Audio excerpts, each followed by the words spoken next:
बिस्मिल्लाहिर्रहमानिर्रहीम। अस्सलाम वालेकुम व्यूवर्स, की हाल चाल तो ठीक हो।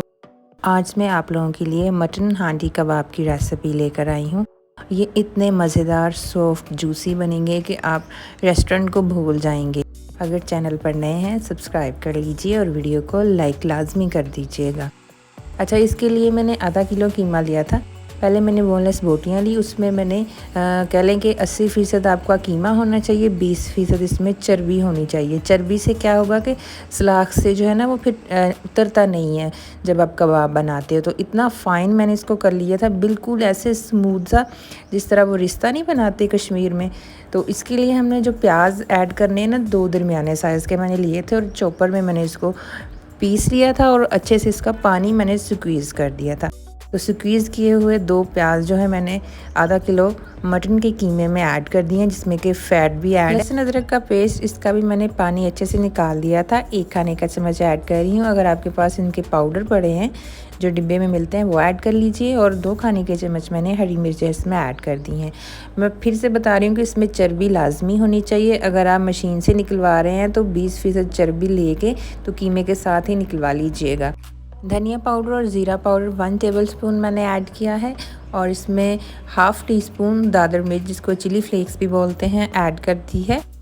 1 टीस्पून इसमें मैं गरम मसाला पाउडर ऐड कर दिया है, खुशबू बड़ी अच्छी इससे आती है। और इसमें हम ऐड कर देंगे रेड चिली पाउडर 1 टीस्पून। अगर आप मिर्चें ज़्यादा खाते हैं तो ये आप ज़्यादा भी ऐड कर सकते हैं। नमक 1.5 टीस्पून या हस्बे ज़ायक़ा आप ऐड कर लीजिए इसमें।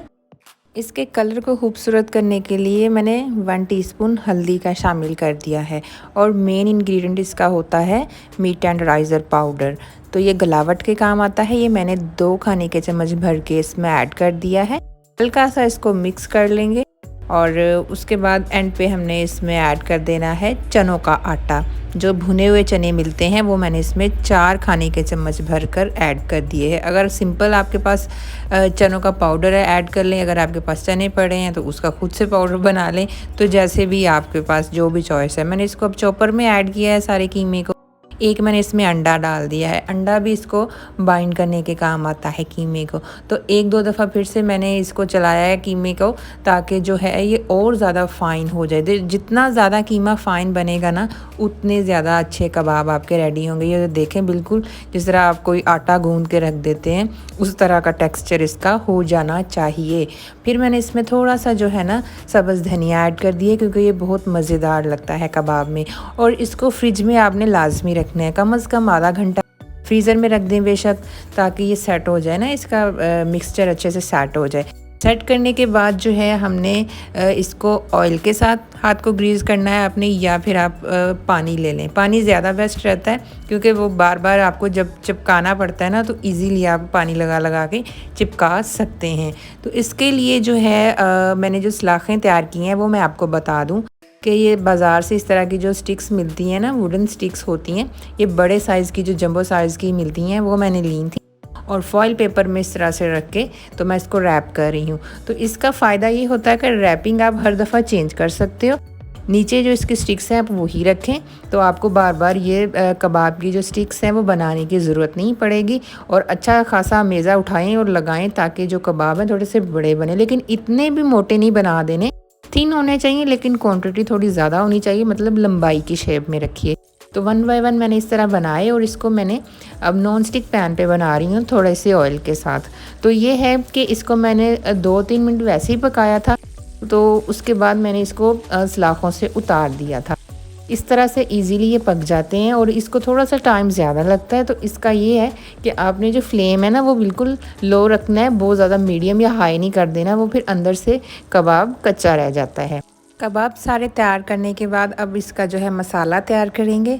तो 3 खाने के चम्मच मैंने लिया ऑयल, इसमें 1 मीडियम साइज़ का प्याज, 2 मीडियम साइज़ के मैंने टमाटर, 3-4 लहसुन की कलियाँ, 2 सब्ज़ मिर्चें और अदरक का जो है तकरीबन 1/4 पीस मैंने इसमें ऐड कर दिया।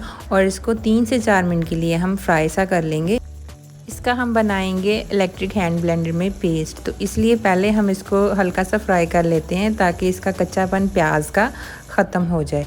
उसके बाद इसका पेस्ट बना के फिर से हम पैन में ऐड करेंगे और आधा कप इसमें घी या ऑयल शामिल कर दीजिए। फिर इसमें हमने शामिल करना है गरम मसाला पाउडर 1 टीस्पून, नमक हस्बे ज़ायका। और याद रखना है कि आपने पहले अमेज़े में भी डाला हुआ है सारा कुछ, तो थोड़ा थोड़ा ही ऐड करें। तो 1 टीस्पून मैंने इसमें हल्दी का शामिल कर दिया और हाफ़ टी स्पून मैंने इसमें लाल मिर्चों का शामिल कर दिया। फ्लेम को हमने मीडियम रखा हुआ है इस टाइम पे। और एक मैंने इसमें काली इलायची जो होती है मोटी वाली वो शामिल कर दी, ताकि इससे अच्छी सी प्यारी प्यारी सी खुशबू आए। और मैंने तकरीबन 7-8 मिनट तक इसको भून लिया। तो देखें बिल्कुल ऊपर घी आ चुका है। अब हम इसमें फ्राई किए हुए कबाब ऐड कर देंगे। 2 से 3 मिनट हल्के हाथ से हमने इसको पकाना है, या कह लें कि स्टर करना है। और अब हमने इसकी फ्लेम जो है बिल्कुल लो कर देनी है। और अब हमने इस टाइम पे आकर डालना है इसमें पानी तकरीबन 1 कप हम डालेंगे और इसको हम कवर कर देंगे तकरीबन 7 से 8 मिनट के लिए, ताकि अगर कबाब में कोई हल्की फुल्की सी कसर है वो भी ख़त्म हो जाए और मज़ीद टेंडर हो जाए, और जो इसका जो है वो मसाला वो थिक हो जाए। तो देखें कितने ज़बरदस्त कबाब तैयार हैं।